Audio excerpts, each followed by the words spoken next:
everybody out there, and welcome here to a special edition of the Brawl for All Pro Wrestling show. It is the Worst Gimmicks review.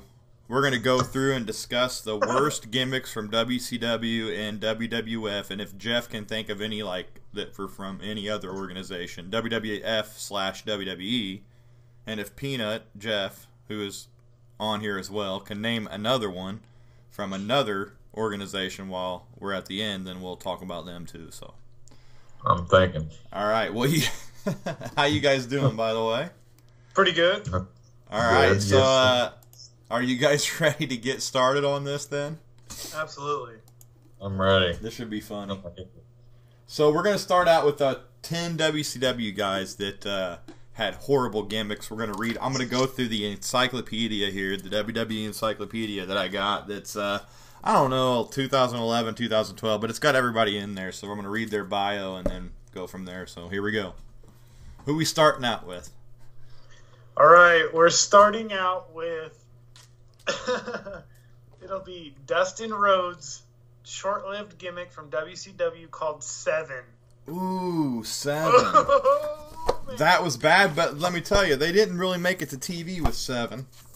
You know, it was very short-lived, right? It was 7 spelled with a capital S. He ended it. Number 7, and then like even. He ended it mid promo, like said he wasn't going to do it. I don't know if it was a shoot or what though. Here's the thing, though. His vignettes was a pedophile. His like vignettes were him staring into a child's bedroom window. It was. These were on TV. Well, let me tell you something about 7 though. Also, the WWE has shied away from putting his bio in the encyclopedia, so he must not matter. Right? Yeah. Because it really wasn't a run. It was just like it was stupid. I remember they did like an angle where it was like he was going to be him, and then at the last second he tore it off and said he wasn't going to do that shit. So he was Gold Dust, and Gold Dust sucked. It was basically a fat pinhead. Right. I mean, what is that? Do we know what that is? Right. I mean, 7 was bad. Yeah. What is that? I remember they like flew him to the ring and stuff too. Like had like an Undertaker type entrance. Yeah, He looked like Uncle Fester too when he took the hat off. I mean, I'm still trying to figure out what is he staring into children's windows? What are they doing? He raped 7 children. That's why they called him 7. 7. I wanted to get a run out of this guy. Come on now. We should have got a run out of 7. We should have, man. It was like the precursor to Black Rain. Like, I don't know. You know, right? And the way they spelled 7, like, that's really innovative. Okay, who else you got on there? Maybe we got a bio on somebody that you picked. This actually might be the most ridiculous one out of them all. Booker T's gimmick in 1999, G.I. Bro. Oh, I remember G.I. Bro, dude. G.I. Bro. He brought it back for a while with the Misfits in Action as well. Oh, man. Do you remember? Oh, my God. G.I. Bro. I failed to even remember him. I guarantee they don't have his bio in here because he's Booker T. So they aren't going to put G.I. Bro in here. That's hilarious, though, dude. Brother Stevie turned heel on him. Yep. So he went into G.I. Bro. There was no war going The G.I. Bro. How racist. G.I. Bro. How racist. He ain't G.I. Joe, he G.I. Bro. I mean, gosh, we'll find a picture, I'm sure, but I don't have a bio for him. So who do you got? I'm looking at a picture right now. He is totally little army dude, you know, had a little, like, as a kid. Right, he looks like totally, a G.I. Joe. He looks like G.I. Joe. But he's black. But he's black. He looks like Carl Weathers out of Predator. You gonna be a black G.I. Joe, bro? Oh, man. Okay, who you got other than that? Maybe we can find a bio here with one of your guys. That's 2. All right. Well, this is the hailing from the Emerald City. Oh, Oz. my favorite is Big Kevin Nash as Oz. as Oz. Oh, what are they doing? We have talked about Oz several times. You're gonna be Oz, baby. You couldn't. He told Dusty you couldn't be a geographical region. It was just impossible. So. yeah, he's Oz, but that makes no sense because he's exactly right. He can't be Oz. Like it doesn't. The wizard was from Oz. He wasn't Oz. I don't know if right. Yeah. See, some of these WCW guys, if they've been somebody who's been significant like Nash or somebody, they didn't put him into the encyclopedia. That's funny. But they do got like some guys like Papa Shango and stuff like that. So we should get to some. We should get to some of these guys get to read a little bio. That'd be funny. But Oz, man, we talked about him several episodes, dude. But he definitely deserves to be in the top 10 for WCW. Oh, for sure. Then he came out with Vinny Vegas, and I was like, who's worse? Master Blaster's worse. Oh, Master Blaster, still, I believe. Yeah. That's awesome. All right, so who you got for 4? All right, let me get to that point. That 70s guy, a.k.a. the Fat Chick Thriller. Ooh, when they turned Mike Awesome into the 70s guy. Yeah, you got the fat girl with him. I agree, that was horrible. Yeah, and what has he got? The donut? Was it the? That was more just sad than bad. I mean, like he was awesome in ECW, and then they took him and turned him into the Fat Chick Thriller. He really was awesome. He really was. He was good, man. Yeah, he was a bad man. Rest in peace, Mike Awesome, the 70s guy. Jeez. Didn't he fight ICP in a bus match or something? I'm not sure. I know he had roast beef sandwiches come out on a platter when he had the fat girl with him. You remember that? I do. Jeff, you remember the 70s guy? Yeah. What'd you think of that gimmick? I think that was about the time I heard he came through, like, by some gas station in Florida. Yeah, he wasn't embarrassed to go anywhere. You know why they called him the 70s guy, I think? Because he had that goddamn mullet, man. Oh, man. You're like, we'll just make you 70s guy. That'd be hilarious. That is just dumb. So you've named off, like, what, that's 5 guys or 4 guys you've named off? That's 4. Okay, so number 5. This is more, I don't know if this really, even though anybody knows it, Oklahoma. Oklahoma? I don't know if you consider it. That's not a wrestling gimmick, but it was Ed Ferrara making fun of good old JR. Yep, and that's Pinata. That was kind of dumb. It was sad, dude, that they made fun of JR. Sad. He was really hurt by that, I remember. But I'm gonna tell you right now, it was funny. What's funny is if you go back and search it, he actually did the Oklahoma gimmick on Raw. Before he left. Wow. Yeah, look up Ed Ferrara, Oklahoma on Raw. And you'll see that he did that before he went to WCW. Wow, I didn't know that. And then when he's in WCW, JR's acting like you never heard him do it before. Like you didn't know he did it on Raw? Like you didn't know that? Yeah. Wow. Good old Ed Ferrara. Good old JR. I'm Oklahoma. He had Dr. Death and everything. Yeah, that was funny. That's funny. Oh, man. Yeah, it's really not a... Of course, it's not a funny one, but it's stupid. It doesn't matter. I mean, funny or not, if they're on the list, they're on the list, and we're going to say what we got to say. Most of these guys aren't going to be in the encyclopedia, though. Oklahoma's not going to be. Now, when I get to my list, I'm sure they're all in here, so I don't know. Man. Well, the next one's Disco Inferno. No. He was horrible, but he had a good run. He did. How in the hell did he get a run? He was getting over with the crowd and everything, man. You must not remember. He kind of it. I could not put him in the bad gimmicks category. He had a TV title for a while. Right. I don't know. That gimmick got over, though, so... That's a bad gimmick. It was a horrible gimmick, but he actually had that before he came to WCW. Didn't he have it, like, everywhere? He wrestled everywhere with that thing. TNA came back with it, even. Glenn Gilberty. Dude, it's a stupid gimmick. It's stupid. Right. Stupid. It is stupid. You're right. But I have It's to not say, even funny. It's for a stupid. stupid gimmick, though, it was a good run. Oh, I can't believe he got a run out of that. He did, though, Jeff, didn't he? Yeah. He was on there. The crowd was into him and everything. It was funny. Oh, man. Okay, so on from Disco. Alright. I agree, but I disagree, but I do agree that he had a bad gimmick. But I disagree because he had a good run, so.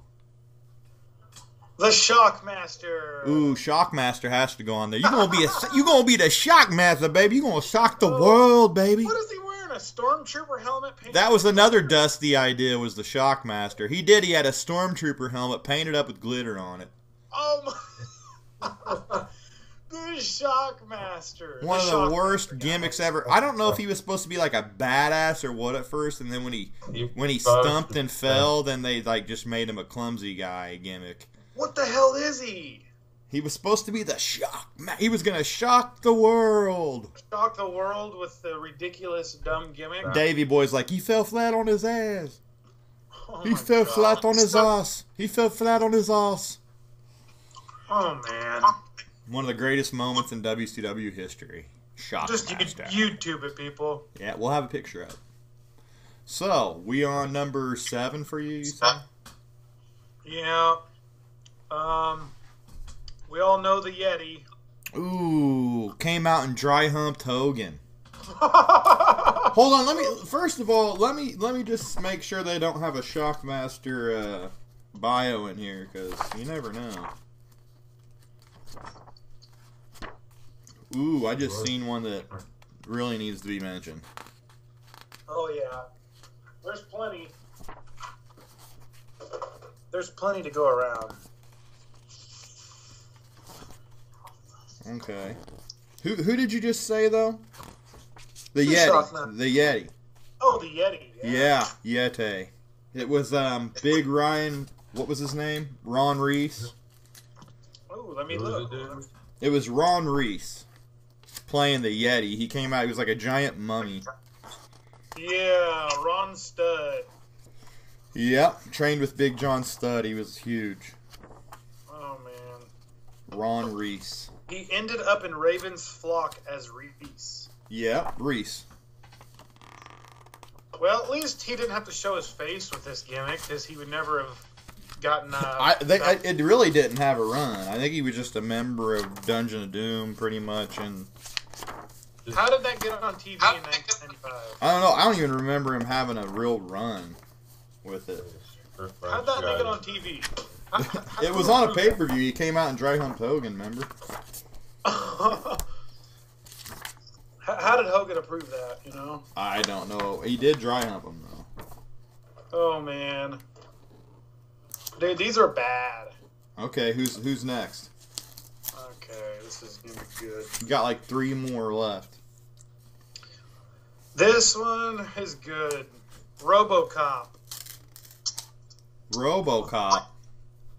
Does he count? I don't know. Does he count? I don't know if he counts. That was one of the worst things that WCW ever did. I'd say worst angle ever in history is when they had Sting and Robocop meet up. Was that a dud or not? They had Robocop save Sting, right? Yeah, he did. So, I wouldn't say... You have to give me a real wrestler, though, other than Robocop. I wouldn't say he can. All right, General Erection. That was the Misfits in action, dude, when G.I. Bro broke that out again. Oh, man. Because actually he was G.I. Bro in like Global or something like that. Then he went to WCW with Harlem Heat again, and then he became G.I. Bro again later on. Wow. Like they made him break out the gimmick. Oh, man. General Erection, though, that was none other than Hugh Morris. That is funny. You know? Oh, man. All right, let me go back here. You know, and talk about other worst angles along with Robocop would be the David Arquette. Oh, David Arquette winning the title. Worst angle ever. Worst angle ever? Yeah. That besides Russo winning it twice. I mean, Twice. Russo, 2-time WCW champion. Remember that. Remember this, guys. That's rough. That's how bad things got there. Yeah. I don't know. How many am I at this point? You did 8. All right. The Rap Master PN News. PN News, baby. He may have made the encyclopedia. You never know. Let's check to see if you did. Because your other guys have not. So yeah, you had to be pretty prominent in WWE. It looks. Can't believe 7 didn't make it. Well, he's Gold Dust, so it's like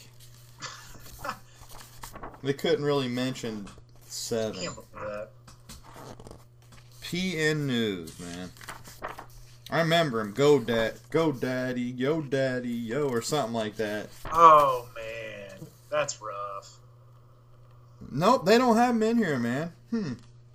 That's crazy. Maybe because he did never wrestle in the WWE ring, really. Yeah, well, he was always in WCW.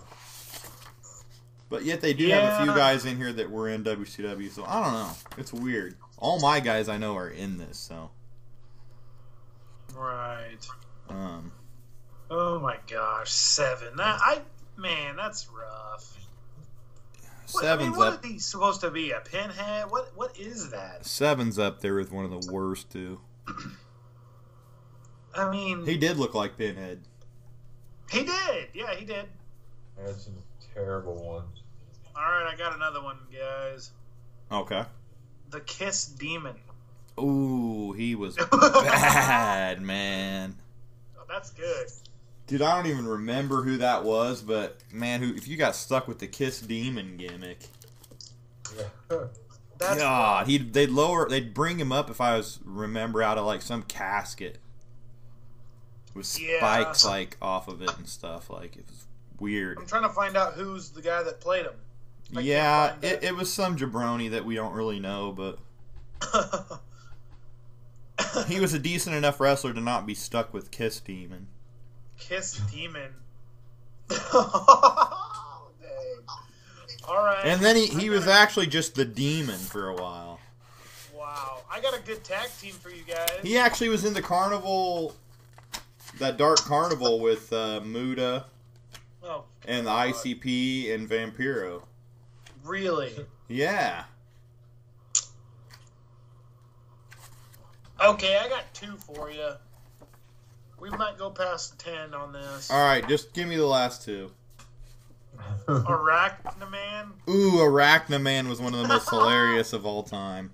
He looked like a Spider-Man, but yellow, and it was a really, really bad Spider-Man outfit. Wasn't that the late Brad Armstrong? Oh, was it? Yeah, it was Road Dogg's. It was Road Dogg's brother. Ooh, man. Yeah, Arachnaman's one of the worst ever. Dude, that's just stupid. One you're forgetting, I think, from WCW is Brawl the Leprechaun. Brawl the Leprechaun. What was up with that? That was Sergeant Buddy Lee Parker. Oh, man. You remember the Sarge or whatever? No. Yeah. With Goldberg and stuff. Oh, man. He was the trainer or whatever. Yeah, he did Brawn the Leprechaun, man. That was horrible. Wow. He Brawn the Leprechaun. Arachnaman, How about Roadblock? He looked like a giant caution sign. Oh man. Yeah. You know, was that championship material? Oh, he was all the way. Why did they do that? I got one more for you guys. This is good. Best tag team name ever. The Ding Dongs. Oh, I had them wrote down. The Ding Dongs. They were. The Ding Dongs. What? Who was? They were smoking crack when they did that one. Oh, yeah, they were. I mean, Jesus Christ, you're going to sit around and come up with an idea like the Ding Dongs as a tag team? They could have been tag team champions. Oh, yeah. Oh, yeah, they would have been a viable choice for a great run. That was definitely a good Jim Herd gimmick. Jim Herd had a horrible mind for wrestling when it came to gimmicks. He's the one who wanted to make Flair Spartacus and put an earring in his ear and stuff. Have him come out carrying a sword and a shield and stuff. So he wasn't made for the wrestling. Spartacus. No, he wasn't made for the wrestling business. He worked at Pizza. He was like a general manager of like a bunch of Pizza Huts or something like that, or a district manager. Was a Pizza Hut executive. Okay, let me get it right. Executive. Yeah. Flair always hates it because Flair's always like, he ran a Pizza Hut. And then he comes in trying to run WCW and telling me what to do. And he wants to turn him into the worst gimmick ever. Yeah, Spartacus. He wanted me to put a diamond earring in my ear. Like, Flair is what he is. Yeah, why you didn't try to change Flair for? I mean, he made Shockmaster too, probably. No, that was Dusty's brainstormer right there, buddy. Because Dusty is Fred Ottman's brother-in-law, buddy. So Jim Herd learned from Dusty then. Oh man. Dusty had all of it. Did you know that Dusty is married to Ottman's sister? No. Yeah.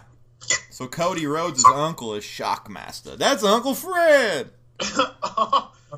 Because it was Uncle Fred. Hey, go back and listen to Worst Gimmicks, WWE, the Legends of Wrestling Roundtable one, where they do the roundtable that I told you about. Which roundtable is it though? Worst Gimmicks, man. Oh, I gotta watch. Because they talks about he thought it was Uncle Fred because it was Uncle Fred. Because remember his helmet popped off. Cody's like, I think that was Uncle Fred. And he said that.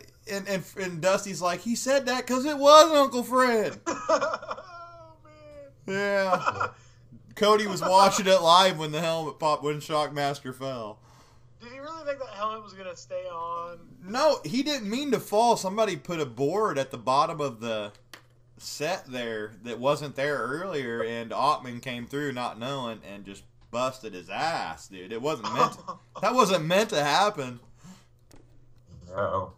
He was supposed to come out there like talking badass, and then Sullivan, you could hear him start laughing because Sullivan was the one talking for him when he took the mic. And you can hear Sullivan, like, starting to crack up. He was supposed to be badass. Yeah, he was supposed to be some badass dude, the Shockmaster. But it didn't turn into being very badass, let me tell you that. Hilarious, more like it. All right, Steven, will you want me to go into mine? Yeah, dude, we're ready. Oh, boy. I can read actually, sitting right in front of my face, DJ Gabriel. DJ Gabriel. What did that last 2 weeks? 1 week? Oh man, DJ Gabriel. He was the Daz Wonderkind, Alex Wright. Oh no, they said he was the most questionable dancer since Daz Wonderkind. He came out with Alicia Fox, I know that. Yeah, he was with Alicia Fox. He went undefeated for the remainder of 2008, picking up quick wins over several inferior opponents. Always until 2009 that Gabriel's competition finally started picking up. He entered into a thrilling rivalry with fellow countryman Paul Burkle. In the end, Gabriel proved to be the top Brit.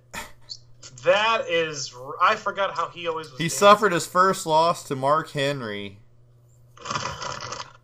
in February of 2009. He got drafted, and then when Fox got drafted to SmackDown, he just disappeared, it says. So. That was a bad gimmick for the time, yeah. Hey, you remember Michael Hayes' adorable Doc Hendricks? Oh, I don't know, but yeah, that was probably before. Oh, man, Steve, and I'm putting him on there. It says, put a microphone in front of Doc Hendricks and he could talk for hours. Amazingly, the only thing that was louder than his boisterous WWE announcer was his neon-colored suits. Oh, man. His energetic Hendricks began his WWE announcing career in '95. His high-octane style propelled him to become a regular on such weekly shows as Superstars and Action Zone. And then it says Hendricks even assumed color commentating duties for several pay-per-views. Wow. Oh, man. He was the interviewer, too, whenever Stone Cold cut the Austin 316 promo.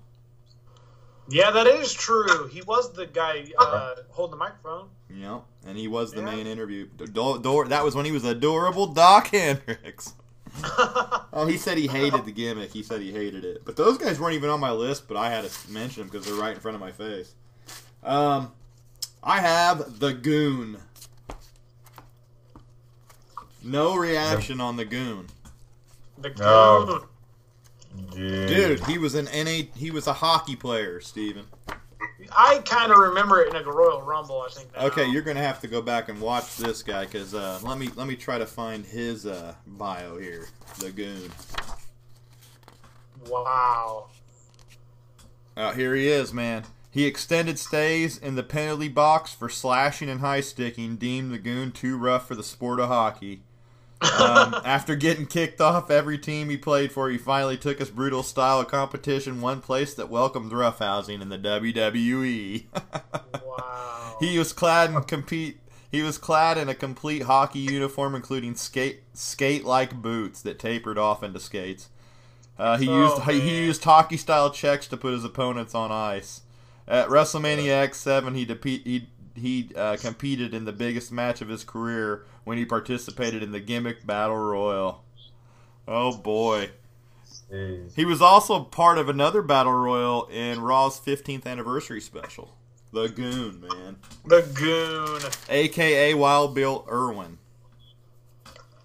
That's a bad gimmick. Yeah. Well, what Ferrara, I think somebody said, I can't remember who said it. Bruce Pritchard said that the idea behind it was like an Indian came out dressed like an Indian. And when Vince interviewed Bill Irwin, he said he loved hockey and he played hockey, so he had him come out dressed like a hockey player like he would like Tatanka as an Indian or whatever. I don't know. Oh, man. So that's like the concept behind this shit. How about T.L. Hopper? T.L. Hopper. He was a wrestling plumber. Oh my gosh. These are... You know, they basically had a gimmick for every profession, didn't they? Yes, and T.L. Hopper was one of the worst. You want to hear his bio? Yes.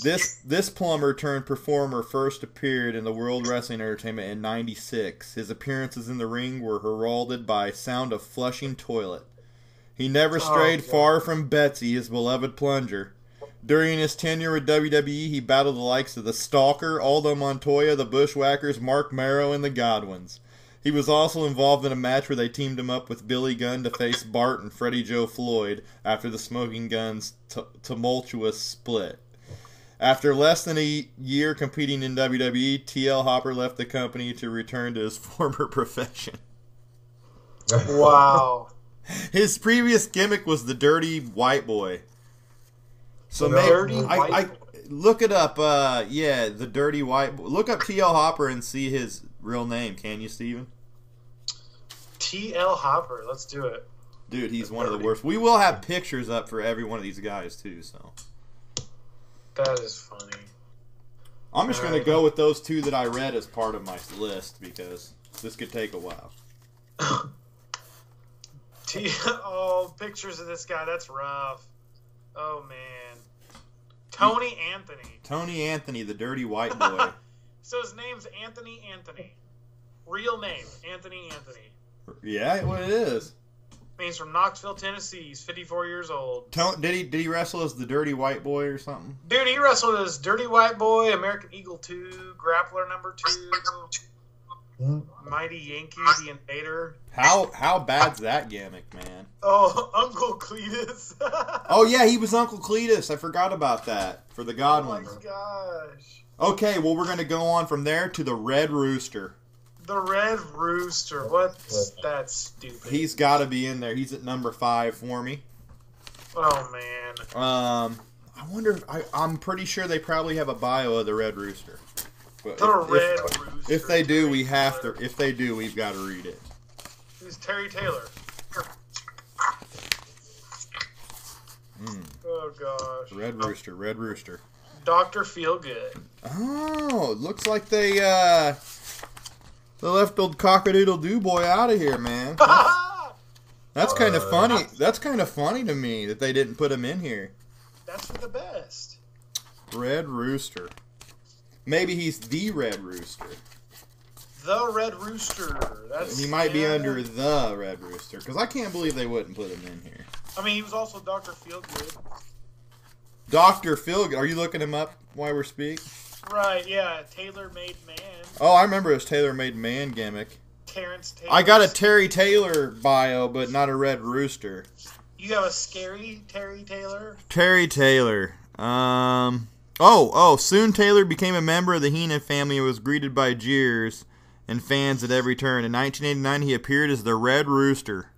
Oh my gosh. Quickly. He is currently a developmental trainer in NXT. Dude, he's actually me and Jeff talked about this. He's a really good worker, really. Oh my gosh. They kind of just shit on him with the Red Rooster because he was real cocky. So they're like, let's just make him the cock of the walk if that's what he thinks he is. So why couldn't they just do cocky Terry Taylor rather than the Red Rooster because he's cocky? That's, dude, oh my gosh. And a humbling. Okay, how about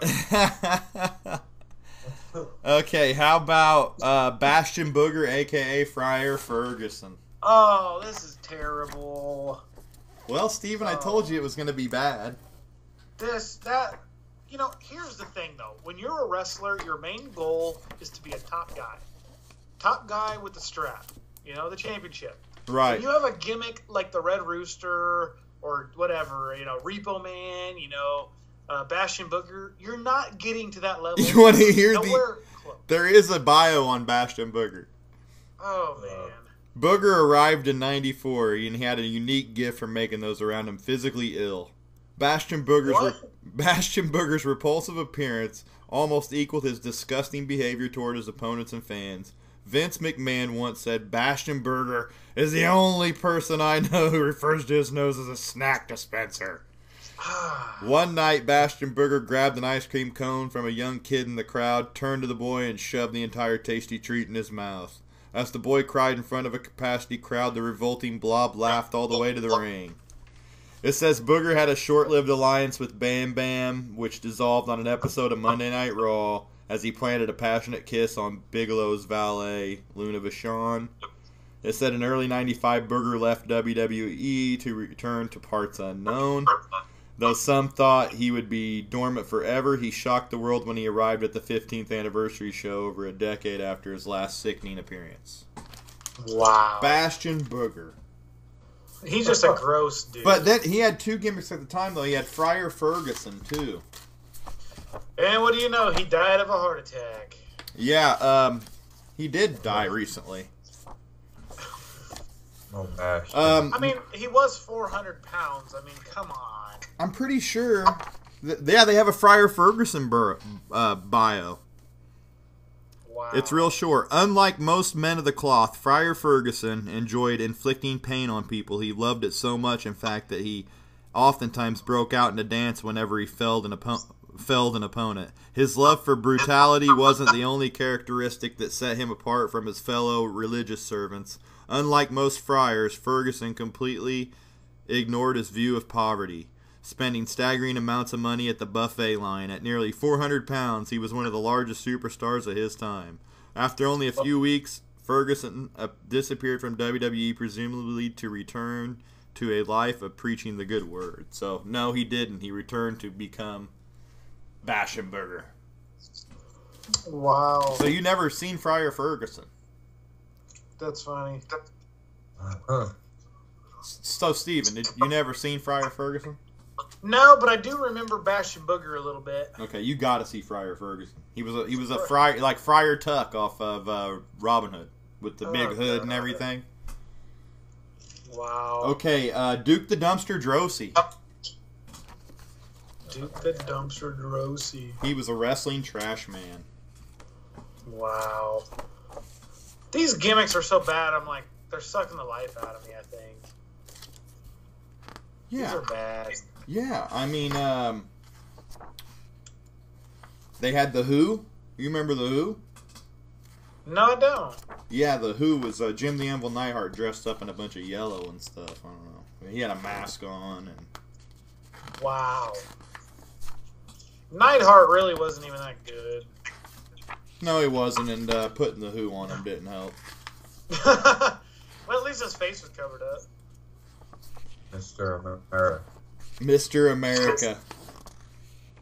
Mr. America. Mr. America, we got to put that in there. That's Hulk Hogan's failed stupid gimmick that they put on him. And that was in WWE. Yeah. Yeah. Here's a That was little a good one. Here's a little bio on Duke the Dumpster. It says, when it comes to taking out the trash, few superstars did it with as much enthusiasm as Duke the Dumpster Droese. Originally a sanitation engineer by trade, Droese made a transition from his garbage route to the ring with one goal in mind: ridding WWE of its trash. Who else did I mention? The Who. Yeah, he's got a bio in here.